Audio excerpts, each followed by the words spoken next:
We know from the numerous experiments which have been made with Gesell's free money at such places as Schwanenkirchen and Virgil that Gesell was justified in his plans and aims.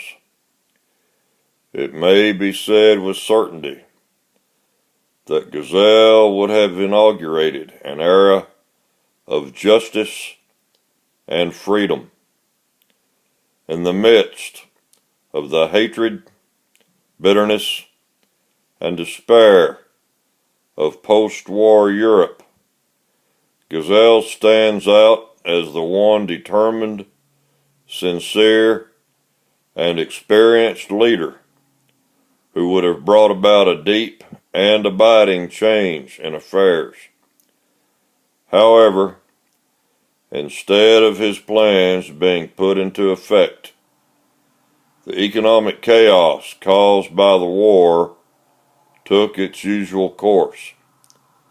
The very events which Gesell forecast in his numerous addresses to the people of Bavaria and in his book, The Natural Economic Order, took place.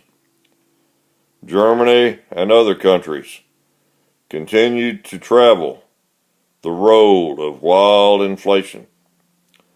It was followed by a deflationary crisis which brought in its wake unemployment on the greatest scale, bankruptcies, mass misery, suicides, crimes, and broken health. Uninformed leadership everywhere still plunged blindly into the chaos of the future and knew not where it led. The London Economic Conference revealed in a striking manner that economic ignorance and business incompetence, political ineptitude, and mental confusion is both overwhelming and universal. Gesell, acquitted of high treason, left Munich filled with a sense of the ubiquitous darkness engulfing mankind. Leaders and followers wandered into a dark jungle, and none knew the way out. Although still aloof from affairs, he took a keen interest in the political developments of the day. When the German National Assembly convened at Weimar, the former home of Goethe, he presented a memorandum on the legal insurance of the purchasing power of money by the index currency. He believed it would be passed over and was not surprised that it was ignored.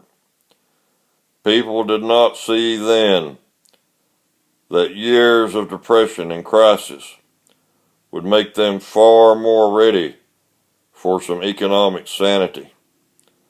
As a consequence of both this ignorance and blindness, we now know how the socialist democratic regime was swept away. It ended in another kind of dictator, Hitler. Gesell's further splendid publication, the Federal Currency Office, its economic, political, and financial preparation, was also ignored by the one man for whom it was written, Hovenstein.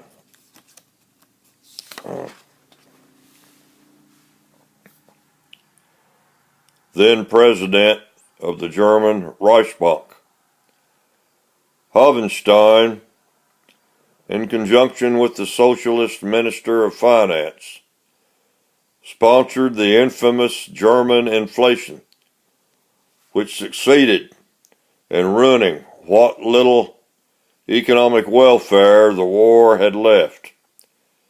18 million savings accounts, Hundreds of billions of gold marks and mortgages, bonds, etc., were wiped out for the benefit of the debtors.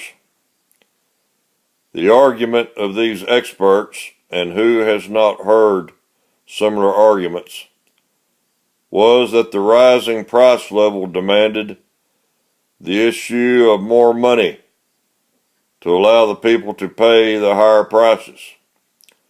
Gesell, while in Munich, had already assured Hoffenstein that he, Gesell, was leaving the road of a planless monetary policy and proceeding with the realization of index currency.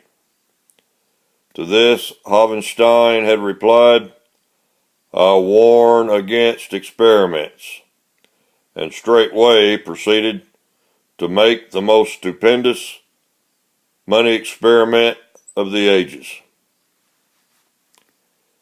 In 1920, Gesell issued the International Valuta Association, which had been termed by some the perfect textbook for international conferences, which seemed always to want to accomplish the impossible, namely, to solve economic problems and save capitalism.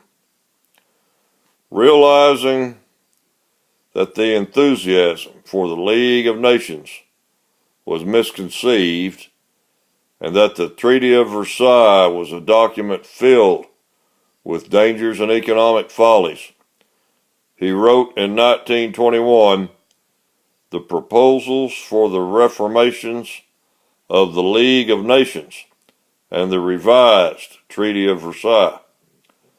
Though it appeared almost at the same time as Keynes' book came out, Gesell's work was ignored. In the same year, he wrote a manifesto to the German people, advocating the necessity of opposing with intelligence the difficulties of their position.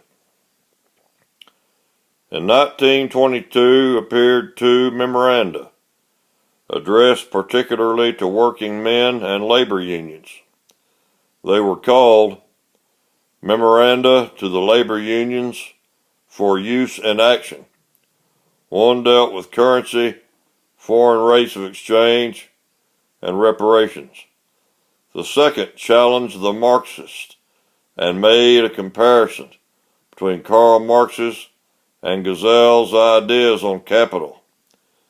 Indefatigable as always, he then wrote The Dictatorship of Emergency, an appeal to German statesmen, and The Illusion of Foreign Loans.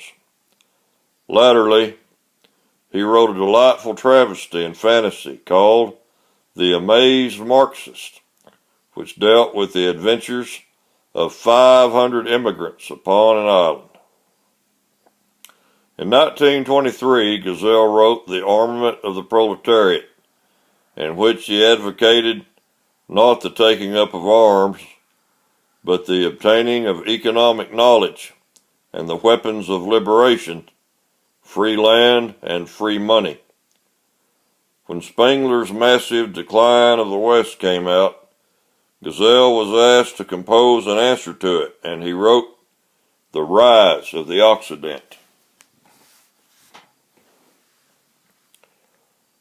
In addition to these writings and many other articles, papers, and speeches during the following years, Gesell developed a comprehensive criticism of the great national and international problems of our time and their interpretation in the light of free economy, all of which was published in the growing free economy press in Germany and Switzerland.